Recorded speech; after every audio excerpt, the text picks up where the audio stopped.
Hello everyone, this is Sandy Reese with StampinCrew.com. I'm an independent Stampin' Up! Demonstrator. Welcome back to another Thursday tutorial. So this month I've been sharing different celebration products throughout the month and featuring one each week.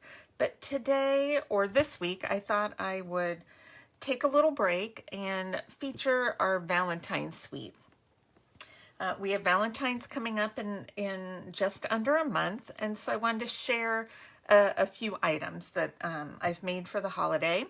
And did you know that after Christmas, Valentine's Day is the next most popular holiday for card giving, and then it's the third most popular holiday for gift giving. So today I wanted to share a little gift, quick and easy.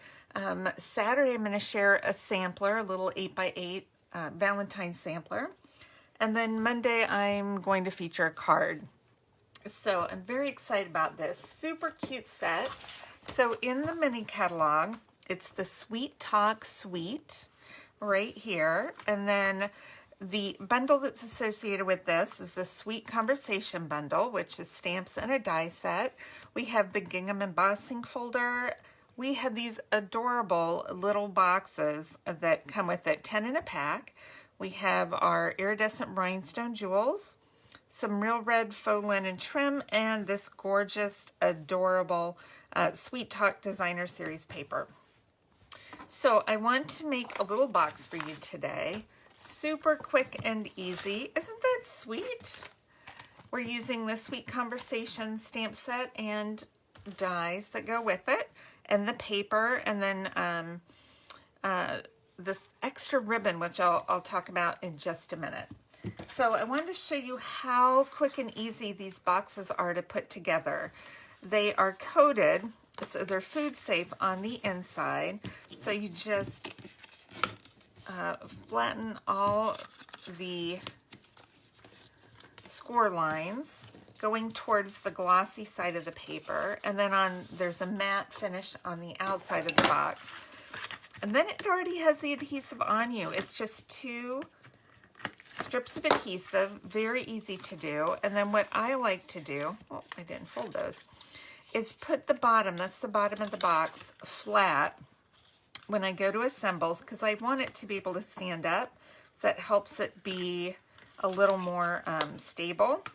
So I'm going to put the little tabs in first, and then my sticky panels go next, and then my non-sticky panels go on the outside.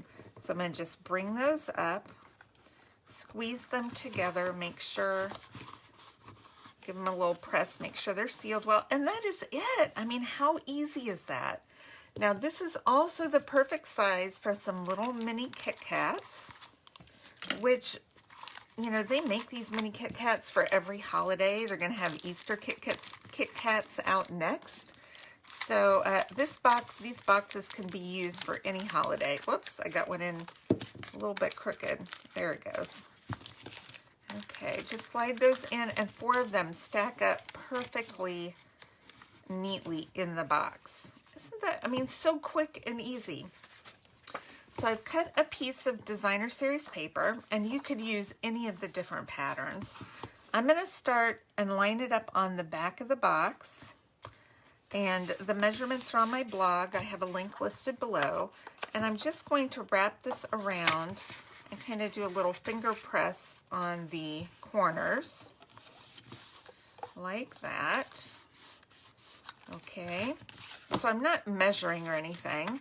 And then I take it off the box, and then I'm going to give it a good crease on all those little finger pressed corners. So that way my box has nice sharp edges to it. Okay, one more. All right. Now I'm just going to use 2 spots of adhesive on either end. I'm using seal adhesive, but you can use tear and tape or whatever you have. All right, let's see, there's the front of my box. So I'm going to take this last little overlapping flap, and I'm going to stick that down first. I'm going to do that because just wrap it around. I want this seam right on the corner, or as close to the corner as I can get it. That way I don't have a seam in the middle of my box. It's hidden more on the corner. Now I'm going to take the smaller piece of paper. I'm going to do the exact same thing.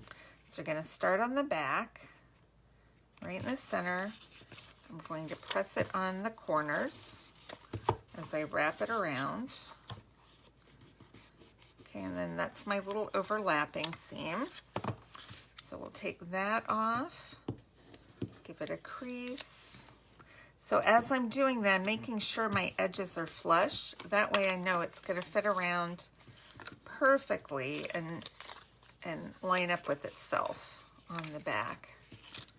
Okay, and same thing, just using a little piece of adhesive or a little strip on either end. All right, I'm going to put my small overlap piece right. Hopefully that's about the center, pretty close to it.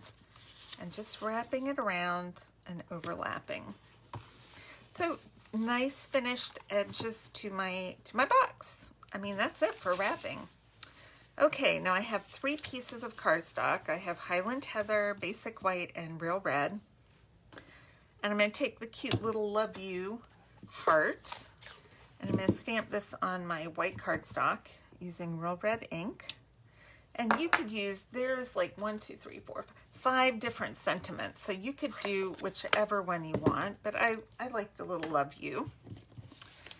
All right, so I'm going to stick this on top of my, got some sticky, on top of my purple, or my Highland Heather, and we're going to do a quick one run through the mini cut and emboss machine. So I'm using my platform number 1 for die cutting.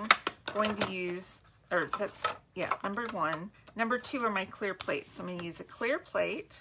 I'm going to put my red down, whoops, okay, right here, this one. I'm going to use 2 of the dies. I'm going to use the tag die right here. All right, and then I'm going to use my heart right there. And I'm going to cut through both the heart and the Highland Heather at the same time. So 2 pieces. I'm going to put a little Post-it note just to hold it in place. Same thing with that one, so we don't have it going crazy here.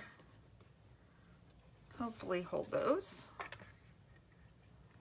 Put my plate down. Oh, I put it backwards. Hold on.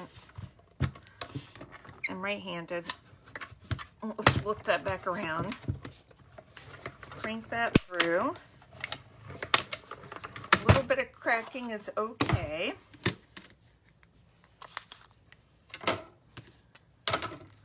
All right. There's our tag and our hearts. I try not to put the Post-it on the heart, you know, on the image, more on the outside. All right, super quick and easy. I'm going to put the purple heart, I'm just going to adhere that flat and then pop up this cute little white heart, the conversation heart. Just put that right there. Now, I'm going to use this ribbon. This ribbon is in the annual catalog, and I've had this forever, and I have never used it. And it is so pretty. It's a 1/2-inch grosgrain ribbon. It's Highland Heather, but it has that great silver kind of sparkle shimmer to it.